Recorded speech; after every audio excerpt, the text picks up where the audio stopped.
चलिए बढ़ते हैं आगे और बात कर लेते हैं मकर संक्रांति के पर्व की। तो आज मकर संक्रांति का पर्व मनाया जा रहा है और सियासतदान भी इस पर्व को मना रहे हैं। जबलपुर पहुंचे थे केंद्रीय मंत्री कृषि मंत्री नरेंद्र सिंह तोमर। जबलपुर में पतंगबाजी में हाथ आजमाया और साथ ही साथ ये भी कह दिया कि उनकी पतंग की तरह बीजेपी की पतंग भी काफी ऊंची उड़ने वाली है और 2023 में कांग्रेस की पतंग को काटने वाली है।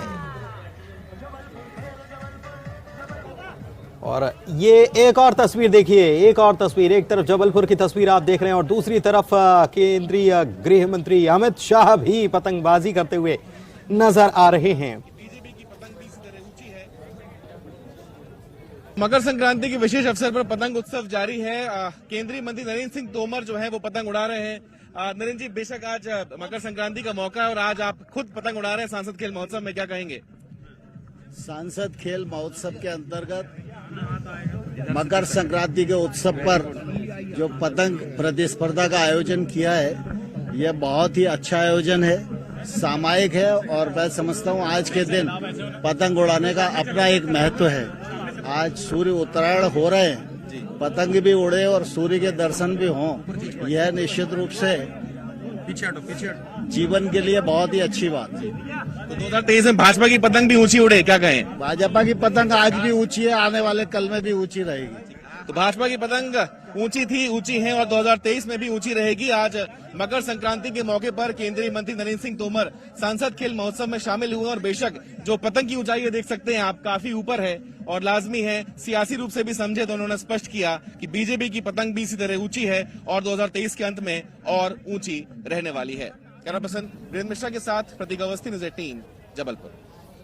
भारत जोड़ो नफरत छोड़ो, ये थीम तैयार की गई थी भोपाल में और इस थीम पर पतंग उत्सव रखा गया, पतंग उड़ाई गई। कांग्रेस के विधायक हैं आरिफ मसूद, उन्होंने भी भोपाल में राजधानी में पतंगबाजी की, उसकी तस्वीरें हम आपको दिखाते हैं। साथ ही में और भी खेलों का आयोजन यहां पर किया गया था।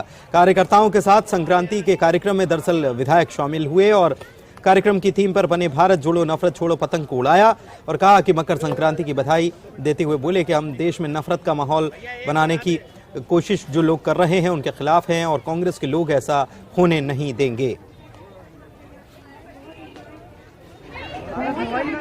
नफरत का माहौल खड़ा करने का प्रयास किया जा रहा है, लेकिन मोहब्बत करने वाले इतनी ताकत से मौजूद हैं कि वो पनपने नहीं देंगे, समाप्त करेंगे। सर, पतंग इस बार किसकी काट रहे हैं आप? हमने तो भारतीय जनता पार्टी की काटी और कटी रहेगी, उनकी हमारी उड़ती रहेगी। हमारा एक त्योहार है जो तिल्ली के लड्डू से शुरू होता है और खुशियों का अवसर देता है, उसी पर हमने आज नफरत छोड़ो और भारत जोड़ो पतंग उड़ाकर ये संदेश देना चाहे कि हम सब लोग देश के वासी हर त्योहार इसी तरह खुशी से मनाएं और सबके चेहरे पे हम खुशहाली देखना चाहते हैं। तो नफरत छोड़ो और भारत जोड़ो इस नाम की पतंग भी उड़ाई गई भोपाल में और कहा गया कि 2023 में तो कांग्रेस की पतंग ही ऊंची उड़ेगी, बीजेपी की पतंग को काट देगी। लेकिन इस बीच हमने जो खबर आपको दिखाई, केंद्रीय मंत्री नरेंद्र सिंह तोमर जो हैं वो जबलपुर पहुंचे हुए हैं। 3 दिनों का दरअसल उनका ये दौरा है और एक तरफ उन्होंने पतंग उड़ाई और दूसरी तरफ सियासत पर बात भी की।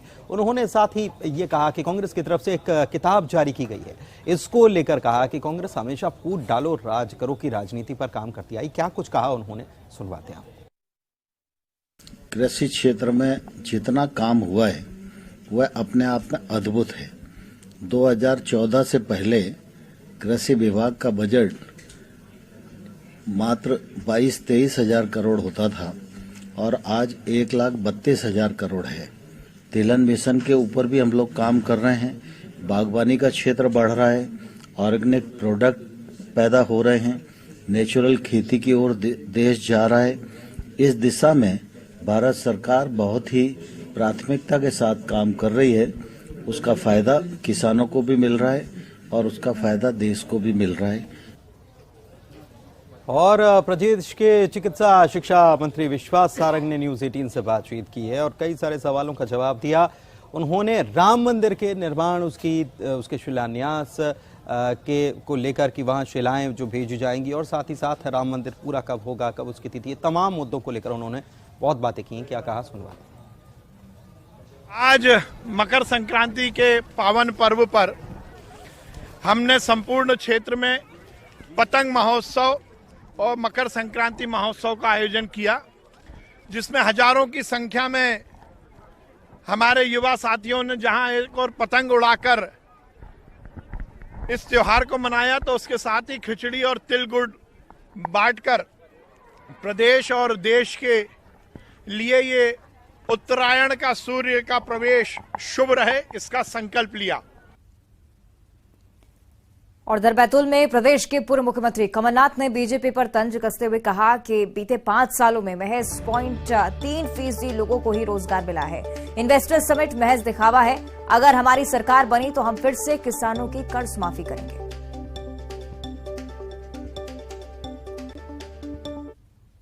देखिए, ये चुनाव का कोई शुरुआत नहीं होती, कोई अंत नहीं होता। सब लगे हैं और लगे रहेंगे मतदान के दिन। सर, जो इन्वेस्टर समिट हुई उससे कितनी उम्मीद है? 29 लाख रोजगार देने का वादा किया है। ये पिछले 5 सालों में इन्होंने पिछले 10 सालों में 5 इन्वेस्टमेंट समिट और 0.3 आधे प्रतिशत से कम इन्वेस्टमेंट यहाँ है।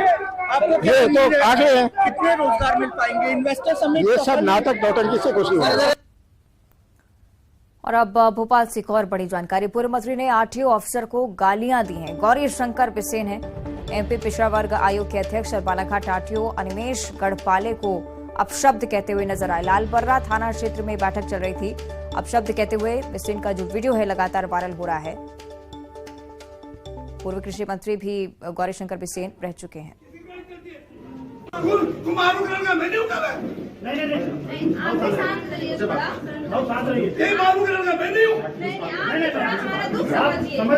आप हमारा दुख भी थोड़ा समझिए और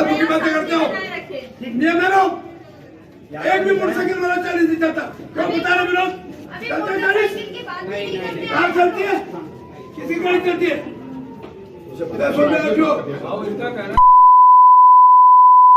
आज के बाद कोई गाड़ी ज्यादा चली मेरे को सारे फायदे बता दूंगा मैं।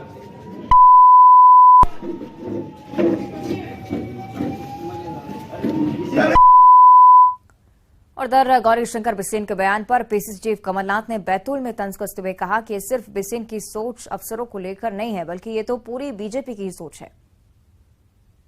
जिन्होंने बहुत गंदे तरीके से गालियां बककर अधिकारियों को भड़काया है, खास करके आदिवासी वर्ग को जी, ये उनका स्वभाव रहा है, उन्होंने हमेशा ऐसे किया है। और गौरी शंकर बिसेन की बदजुबानी पर बीजेपी प्रवक्ता नरेंद्र सलूजा ने कहा कि बिसेन बड़े नेता हैं, किसी अधिकारी ने कुछ कहा होगा तभी वो जनता के हित के लिए अफसर को कुछ कह रहे होंगे। देखिए, इस तरह का कोई वीडियो अभी तक हमने देखा नहीं, हम देखने के बाद उस पर संज्ञान लेंगे। और लेकिन यदि गौरी शंकर बिसेन जी एक जन नेता है, जनसेवा के, जनता के बीच में जुड़े रहने वाले नेता हैं, तो कहीं ना कहीं यदि इस तरह की उन्होंने बात कही होगी तो कहीं ना कहीं जनता को लेके की होगी, जनहित के मुद्दों पे की होगी। कहीं ना कहीं भ्रष्टाचार की शिकायत आ रही हो रही, जनता की सुनवाई नहीं हो रही होगी, इसलिए आक्रोश की अभिव्यक्ति है, एक जनता के लिए आक्रोश की अभिव्यक्ति है। लेकिन पूरा वीडियो देखने के बाद ही हम इस पर कुछ कह पाएंगे।